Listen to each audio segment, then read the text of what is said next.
Caros ouvintes, saudações. Sejam bem-vindos a mais um episódio do nosso Plantcast. Meu nome é Rafael Melo, sou consultor de desenvolvimento de mercado da ICL e atuo no norte do estado de Goiás. Nesse episódio vamos falar do enxofre, que muitas das vezes é o macronutriente mais negligenciado na agricultura. Plantcast, o primeiro podcast sobre fisiologia e nutrição de plantas.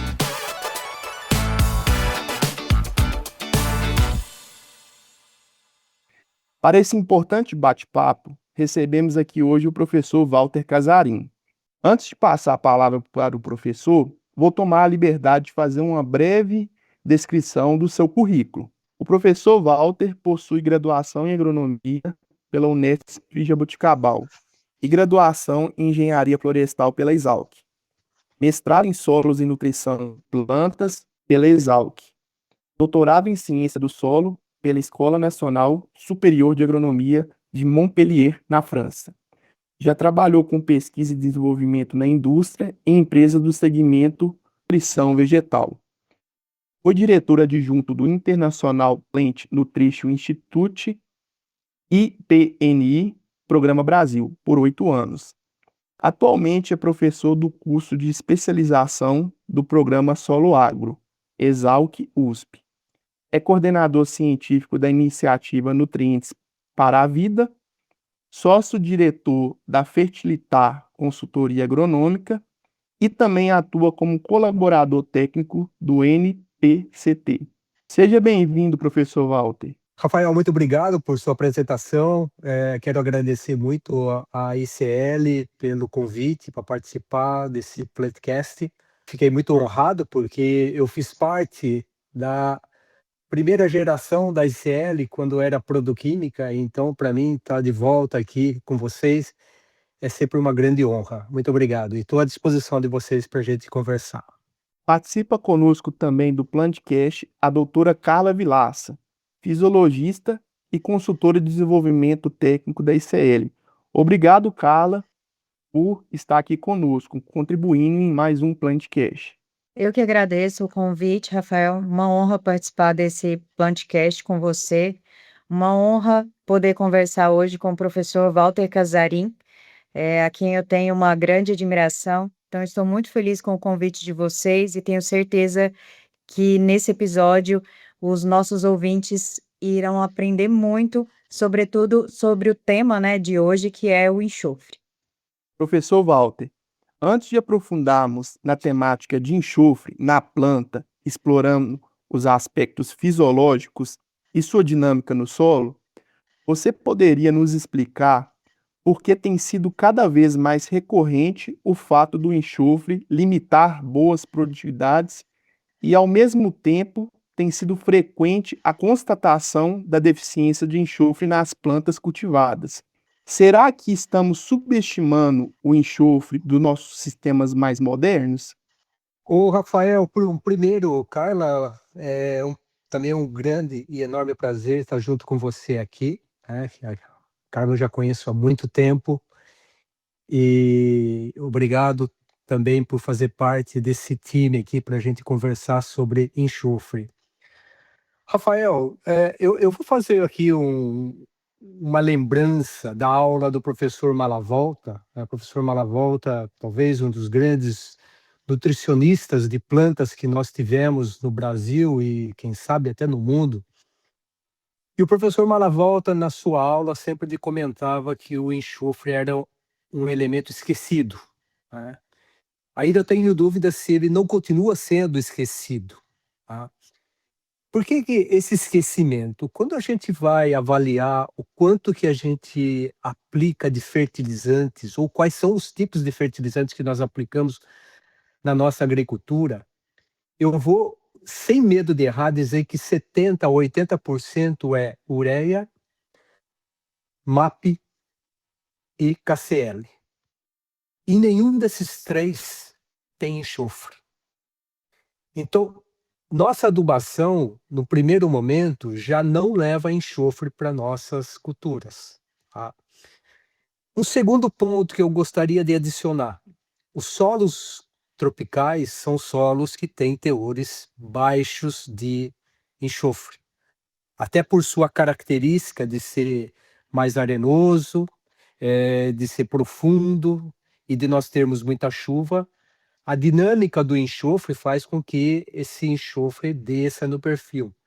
Então, normalmente, na camada mais arável, ali de 0 a 20 centímetros, há uma grande tendência da gente não encontrar quantidades de enxofre suficientes. Então, nós estamos falando já naturalmente de um solo que, de início, já não tem enxofre.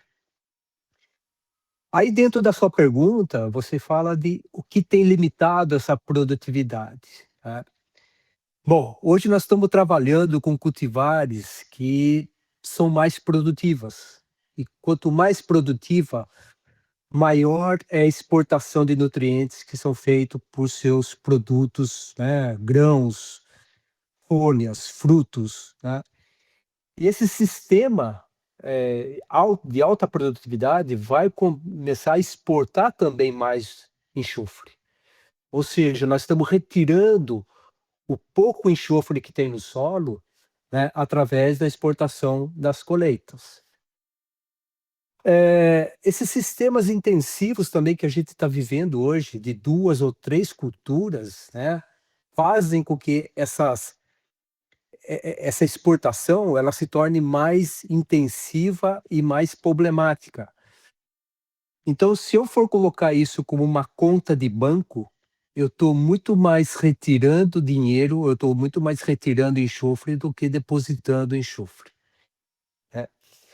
Então, dentro de tudo isso, a gente vai percebendo o quanto que nós somos limitantes, né, no fornecimento, na reposição de enxofre.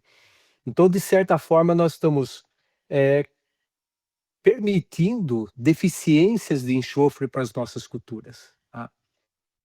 E um outro ponto importante é esse fato do enxofre ser relativamente móvel no solo, tá? Porque sempre está na forma de sulfato, tá? Então, o fato também da gente ter baixa matéria orgânica e essa elevada pluviosidades, a gente começa a ter perdas, né, de percolação, às vezes de lixiviação de enxofre bastante expressiva, né? E tudo isso vai gerando toda essa problemática, né, de deficiência de enxofre.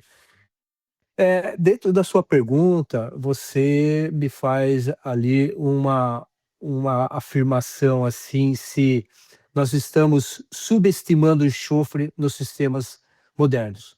Eu acho, diante de tudo que eu comentei, eu digo que sim, nós estamos subestimando e bastante, né?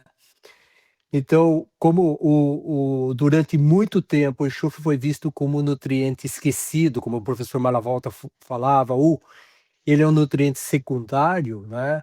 Ele é quase um coadjuvante hoje. Ele tem uma necessidade pela planta, às vezes superior que o próprio fósforo, né?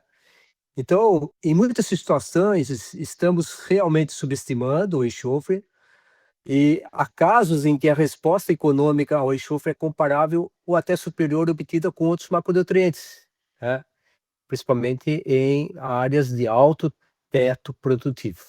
Bacana, professor. É interessante você comparar o enxofre com o fósforo, pensando na quantidade demandada para a planta, e até um contrassenso, né, porque muitas das vezes o fósforo é o nutriente mais aplicado, no solo, muitas das vezes até mais que o potássio e o nitrogênio. Então, interessante a gente dar essa dimensão de importância do enxofre nos sistemas produtivos.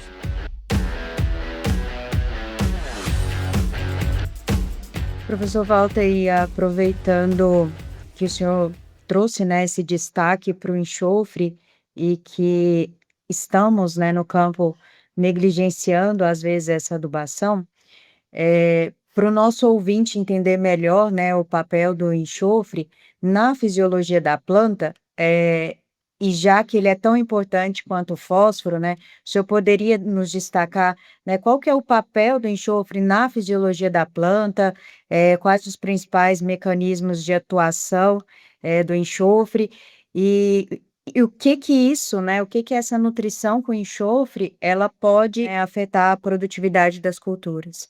Perfeito. O primeiro ponto é o enxofre ele participa de processos centrais, fundamentais, vitais da fisiologia vegetal. Ele é um dos nutrientes essenciais da planta, tá? Então, ele cumpre aqueles 3 postulados, que ele participa de algum processo vital importante da planta, na sua ausência, a planta não completa seu ciclo de vida e ele não pode ser substituído por outro. Então, nós estamos falando do nutriente essencial, né? E que ele não atua apenas como nutriente estrutural, ele é um nutriente decisivo para todo o funcionamento metabólico e fisiológico da planta, né? Então, o primeiro ponto que eu sempre gosto, Carla, de citar, e que para mim é fundamental, né, para todos os nutrientes, são aqueles que participam na fotossíntese. E o enxofre participa na formação de proteínas e enzimas que estão relacionados ao processo fotossintético. Então, quando eu tenho plantas deficientes em enxofre, tá, ela vai apresentar menor taxa fotossintética e menor produção de biomassa. Então, eu já começo a afetar o desenvolvimento dessa planta, eu começo a afetar o crescimento dessa planta. Agora, quando a gente vai para leguminosas, né, que é a soja, a principal cultura hoje do Brasil, sua importância é ainda maior devido à fixação biológica do nitrogênio, né? Então, toda a atividade das bactérias fixadoras depende fortemente do metabolismo proteico e energético. Então, ambos estão relacionados ao enxofre. Então, em soja, por exemplo, a deficiência de enxofre pode reduzir tanto a nodulação, né, essa nodulação mais eficiente, e está comprometendo todo esse processo da fixação biológica do nitrogênio, né, que vai limitar a produtividade, né. Mesmo, Carla, quando você tem ali o fornecimento de cobalto e molibdênio, muita gente se preocupa muito com cobalto e molibdênio, ou até às vezes o próprio níquel, né, que hoje está entrando dentro desse tratamento de semente, ou mesmo aplicação foliar. Esses 3 elementos que têm uma relação forte ali na nodulação, na fixação, mas a gente esquece do enxofre, tá? Agora, o enxofre também compõe aminoácidos essenciais como cisteína e metionina, né? Esses aminoácidos eles são fundamentais para a formação de proteínas, enzimas e compostos metabólicos, tá?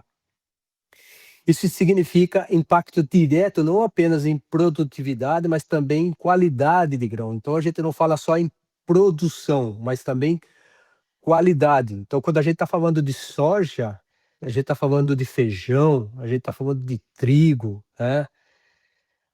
Que tem qualidade proteica no seu grão, o enxofre vai ter uma influência fundamental, tá? Agora, eu vou voltar com o professor Malavolta, Carla, porque, bom, você sabe o quanto que o professor Malavolta é importante para a gente, e o professor Malavolta, ele sempre colocava na aula dele o seguinte: para cada 15 moléculas de nitrogênio, você tem que ter uma molécula de enxofre dentro da planta. Tem essa relação 15:1. Então, existe uma relação muito forte entre enxofre e nitrogênio. Então, o nitrogênio só vai se tornar eficientemente convertido em proteína quando há enxofre disponível em equilíbrio. Quando faltar enxofre, vai haver um acúmulo de nitrogênio não proteico.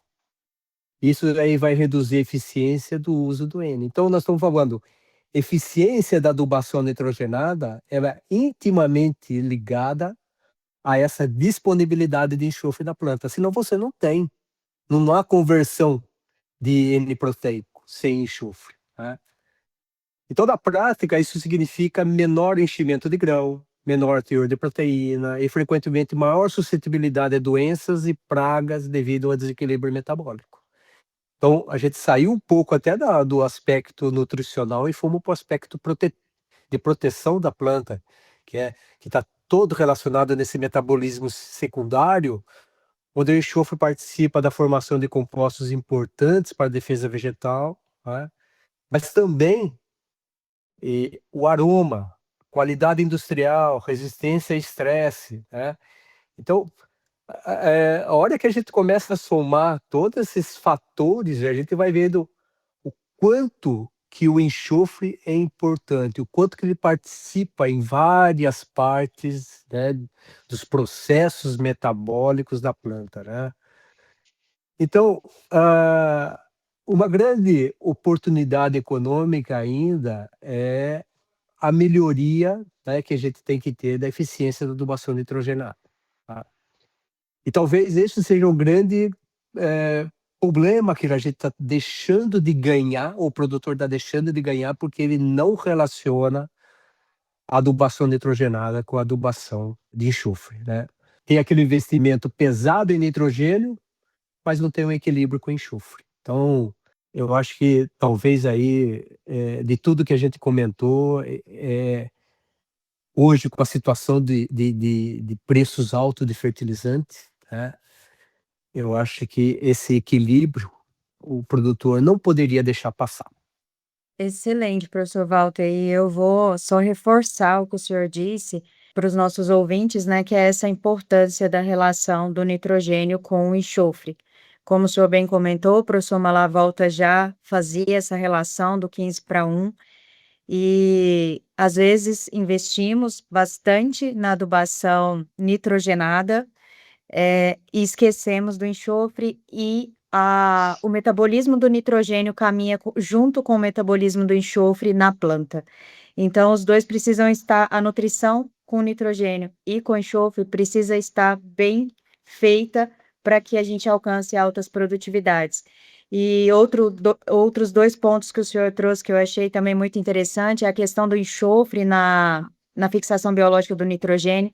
Hoje já tem trabalhos mostrando a importância do enxofre na formação do nódulo, também nas enzimas, né, que contém molibdênio e níquel, a gente tem enxofre também na formação dessas enzimas, e o senhor também comentou do odor, né? Então, para algumas culturas, como o alho, cebola, é muito importante a questão do aroma. Então, a gente poderia ficar aqui, né, esse episódio todo só falando da função do enxofre, mas é mesmo para reforçar para os nossos ouvintes a importância desse elemento, sobretudo na eficiência do uso do nitrogênio. Excelente, professor, essa abordagem que o senhor trouxe. E, nossa, muito bom, né, trazer esses pontos aqui para nos deixar, né, em alertas aqui. O Carla, adicionando um pouquinho além, né, do alho e da cebola, né, hoje o café também tem uma relação bastante forte com que são essas substâncias sulfuradas, né, que permitem tanto o aroma quanto o sabor, né, ele está muito relacionado ao enxofre. Então o próprio vinho, então tudo que é bebida também entra aí o enxofre também. E aí entra a qualidade que eu tinha comentado, né, então a gente às vezes fica muito atrelado à produção e esquece de qualidade de produto, né. Então o enxofre ele está muito relacionado a essa parte de qualidade e principalmente a tudo aquilo que está tocando tanto o aroma quanto o sabor. Muito bom, professor.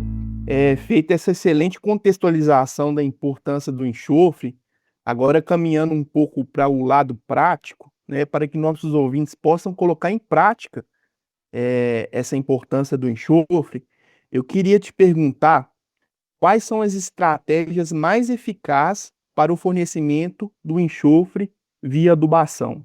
Essa é uma pergunta importante, Rafael.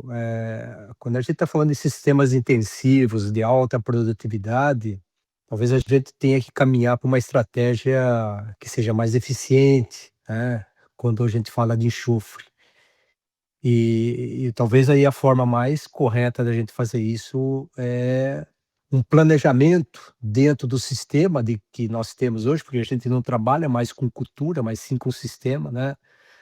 E está fornecendo esse enxofre de forma contínua e não como uma uma aplicação corretiva, pontual, tá? Então, nós temos que trabalhar muito bem isso.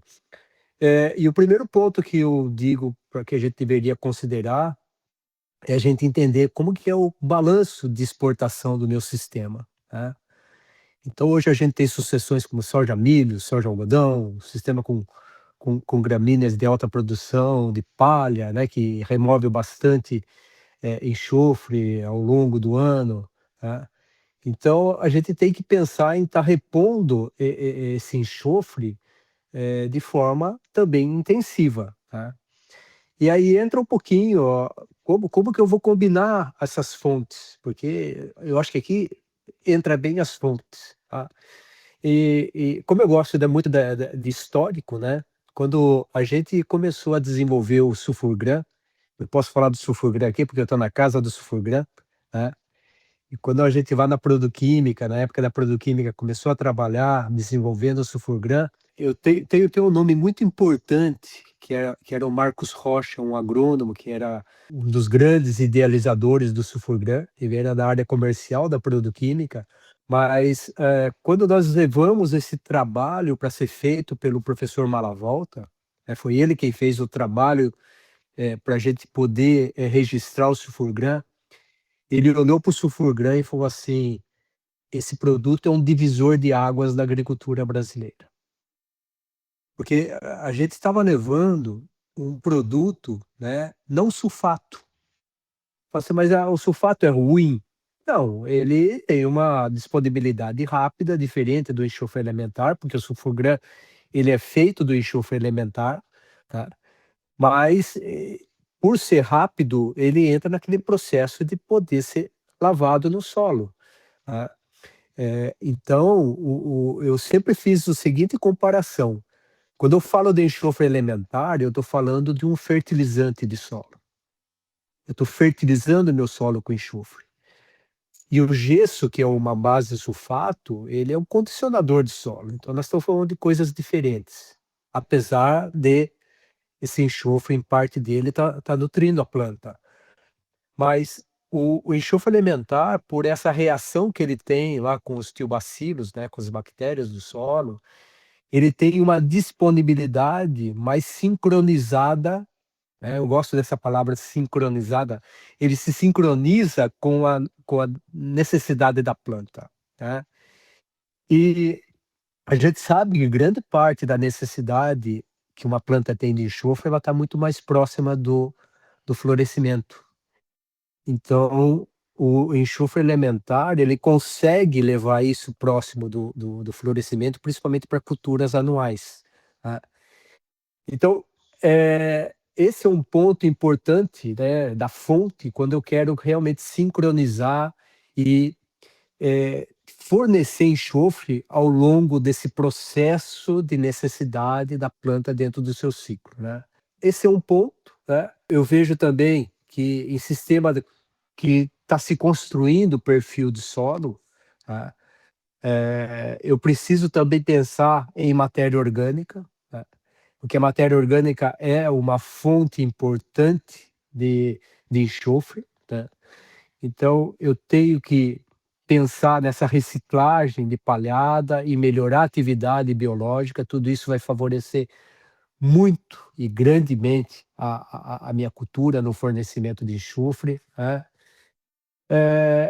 Preciso também integrar o enxofre ao manejo de cálcio, magnésio e nitrogênio, tá.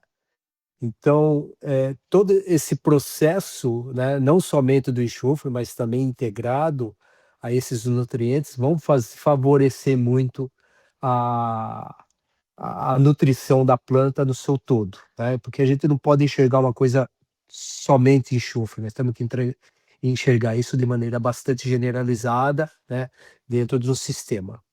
Então eu não sei se eu acabei enrolando ou não, mas essa seria uma estratégia que eu vejo, né, da gente nutrir bem uma planta com enxofre.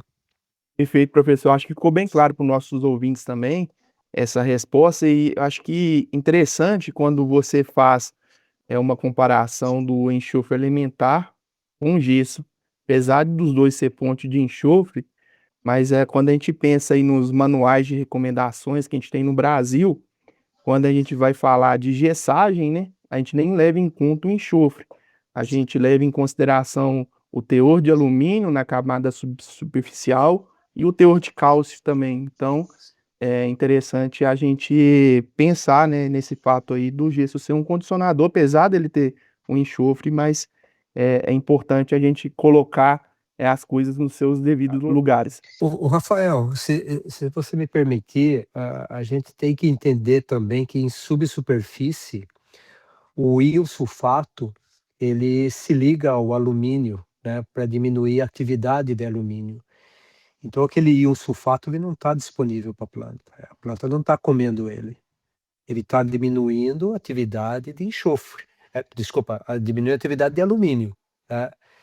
Somente depois que houver o rompimento dessa ligação, ele pode se tornar disponível, né? Então, parte desse enxofre que ele é disponível quando a gente está falando de gesso, ele está se dissociando nas camadas mais superficiais. Mas senão, se ele está sendo carregado com o cálcio para a subsuperfície, ele vai lá embaixo para se ligar ao alumínio, que é o que vai fazer aumentar o teor de cálcio e diminuir o teor essa atividade do alumínio, né, que vai fazer o crescimento do sistema radicular, né. Então nem toda parte do enxofre que a gente está fornecendo via gesso, ele está disponível para a planta na parte nutricional.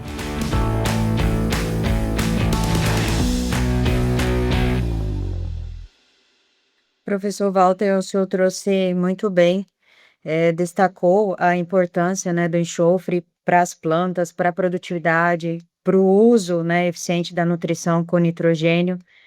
Trouxe também para nós a diferença das fontes e a importância da gente fertilizar, né, o solo com enxofre. E eu gostaria agora que o senhor orientasse, né, os nossos ouvintes, os nossos consultores que estão nos ouvindo, com relação ao cenário de alta de preço de fertilizantes. Então, mesmo em cenários, né, que a gente tem alta do preço dos fertilizantes, sobretudo fertilizantes à base de enxofre, né, qual que é a importância, quais as ferramentas que nós devemos olhar, né, qual a importância, por exemplo, da análise de solo, da tomada de decisão mesmo, né, do consultor, para que simplesmente a gente não diga: "Ah, não vamos utilizar enxofre", né. Visto a importância que esse nutriente tem para as plantas, qual é a orientação, né, que o senhor deixa para nós, né, com relação à utilização do enxofre, mesmo em cenários de alta, né, de preço de fertilizante? Ô Carla, essa é uma pergunta bastante importante no cenário de hoje, né. A gente tem assistido aí, em função de crises diplomáticas aí, principalmente essa com Estados Unidos e Irã, né, aonde nós aqui no Brasil, de certa forma, somos penalizados, porque não chega fertilizante, mas apesar da gente estar tendo um aumento, né, no consumo, nas vendas de fertilizantes, a gente vê as estatísticas que a ANDA soltou agora recentemente. Para mim, o ponto principal quando a gente está falando em altas de preços de fertilizantes, é a gente entender o que nós temos do solo. Então, a análise de solo é o ponto inicial disso tudo. Eu tenho que entender o que eu tenho no solo, né, porque a gente sabe que a planta, ela se limita ao seu desenvolvimento se ela não tem o nutriente disponível, seja ele qual for. Então, o primeiro ponto é como está o meu solo. E quando a gente fala de enxofre, como está a minha matéria orgânica, né? Porque ainda a matéria orgânica é uma fonte importantíssima, né, de enxofre. Então, tudo isso é que vai fazer as tomadas de decisões, não só para enxofre, mas qualquer outro nutriente. Hoje a gente tem sido muito questionado: devo reduzir minha adubação, né? E muito a gente fala, o Rafael comentou sobre o fósforo, né? A gente sabe o quanto de fósforo a gente tem armazenado no solo, mas o potássio é um elemento hoje que a gente tem como importante na hora dessas decisões, né? Mas o enxofre também, porque se você toma uma decisão de fazer uma adubação com nitrogênio, mas você sabe que o nitrogênio não vai funcionar bem se você não tiver enxofre, então você precisa estar avaliando esse enxofre. Então, fontes de enxofre é possível, né, usando o super simples, né, usando o sulfato de amônio. Então, existem caminhos para fazer isso, mas se não for, né, o enxofre associado a um nutriente dentro de um produto, nós temos o enxofre elementar. A gente sabe que um dos nutrientes que mais tiveram aumento nesses tempos foi o enxofre, tá? Tanto que algumas empresas pararam de produzir fertilizante fosfatado porque a conta não estava fechando, e muito em função do enxofre, né? Então, esse é um momento de grande avaliação, né? E a avaliação vai partir da análise de solo. Não tem outro caminho, do histórico que cada um tem na sua área. Quem conhece a sua área agora é o momento dele saber exatamente o quanto ele tira o pé, né? Porque zerar às vezes é uma situação muito drástica, né? Então, podemos reduzir? Podemos, mas cada situação é uma situação, né, Carla? Você sabe muito bem disso e a gente não tem como, né, a gente avaliar. Agora, eu queria só deixar um ponto importante, que a gente falou de sulfatos de cálcio, que é o gesso, a gente falou do enxofre elementar, né? E o ponto principal que eu coloco, né, entre essas duas fontes é a velocidade de disponibilidade, né? Como eu tinha falado de sincronia com a necessidade da planta, né?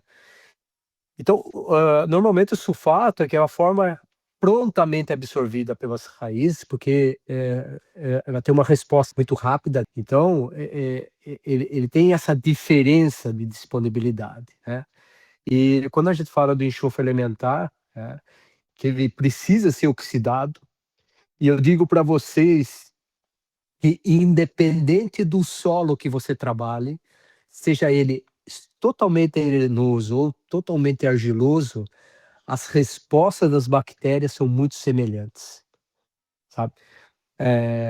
Quando nós fizemos o trabalho com o Sulfurgram, eu coletei solo arenoso a mais ou menos, foi num perfil de solo a mais de 1,5 m. E a resposta desse solo foi semelhante de um solo argiloso. Então, essas bactérias estão presentes. Então, eles vão estar agindo, tá? Agora, toma muito cuidado, eu gosto sempre de lembrar isso quando a gente fala dos fertilizantes de enxofre elementar. A granulometria. Isso é importantíssimo, essa granulometria, porque é o que vai fazer essa atividade microbiana ela agir mais rápido ou não, tá? Então, durante muito tempo houve um certo descrédito nesses produtos, mas eram produtos muito diferentes do que hoje nós temos, tá? E eu me lembro da época do Sulfurgram, que muita gente falava assim: qual é a granulometria do Sulfurgram? O Sulfurgram não tem granulometria, porque ele vem da forma líquida. Então, por isso que a ação dele é extremamente rápida. Eu estou trazendo tudo isso, Rafael e Carla, porque isso fez parte da história lá do início. E talvez, eu não sei se isso ainda é vivo, né? Então, como a gente trabalhou muito com esse tipo de produto, que é o pastilhado, né? Na época era o pastilhado, eles são extremamente importantes, essas informações, porque ele traz, né, a validação do comportamento desses produtos no solo, que são muito bons.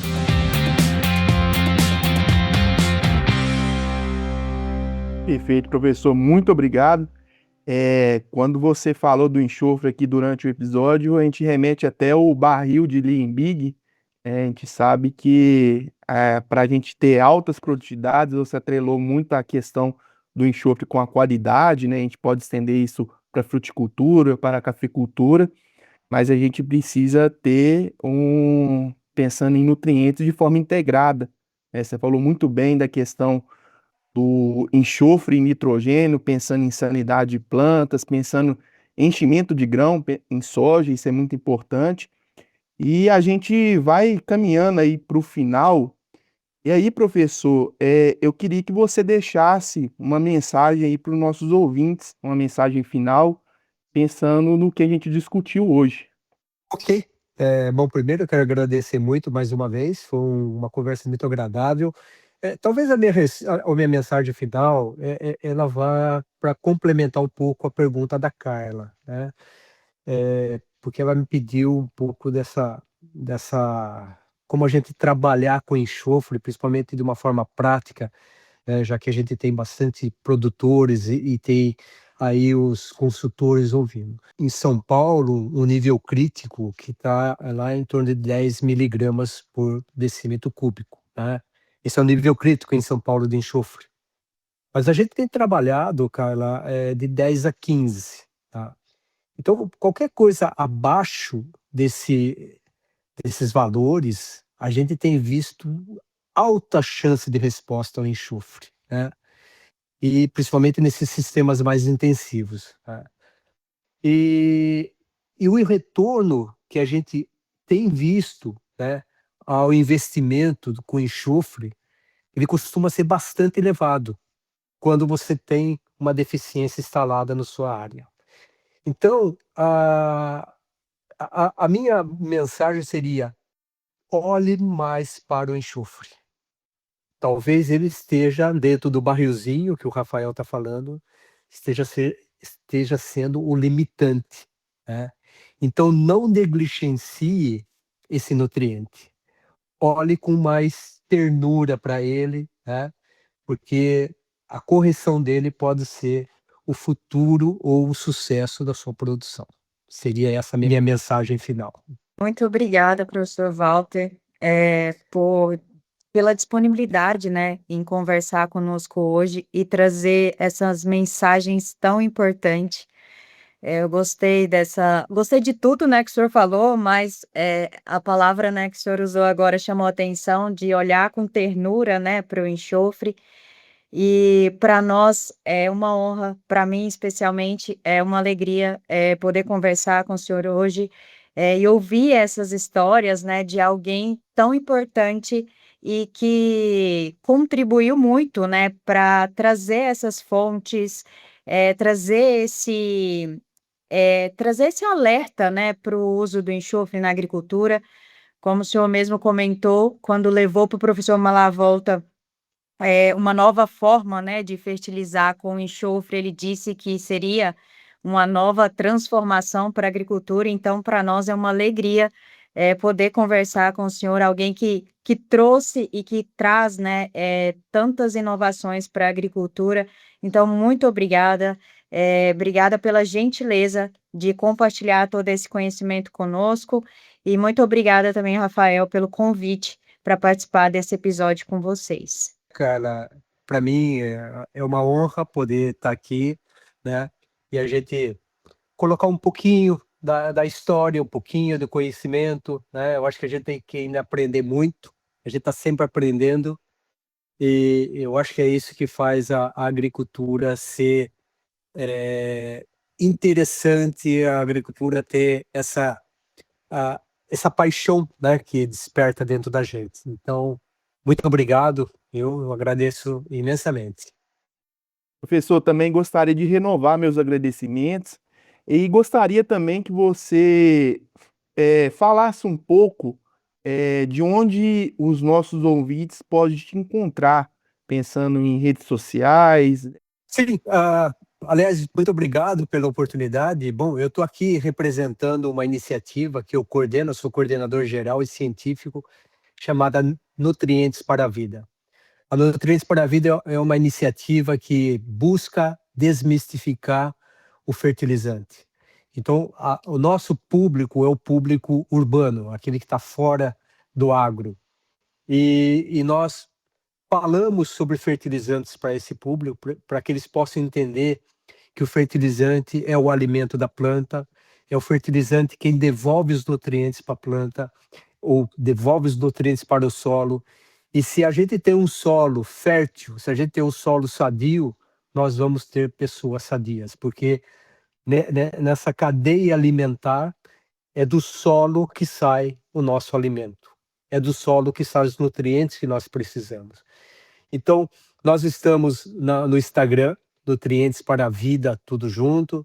Nós temos o nosso site também, no www.nutrientesparavida.org, né?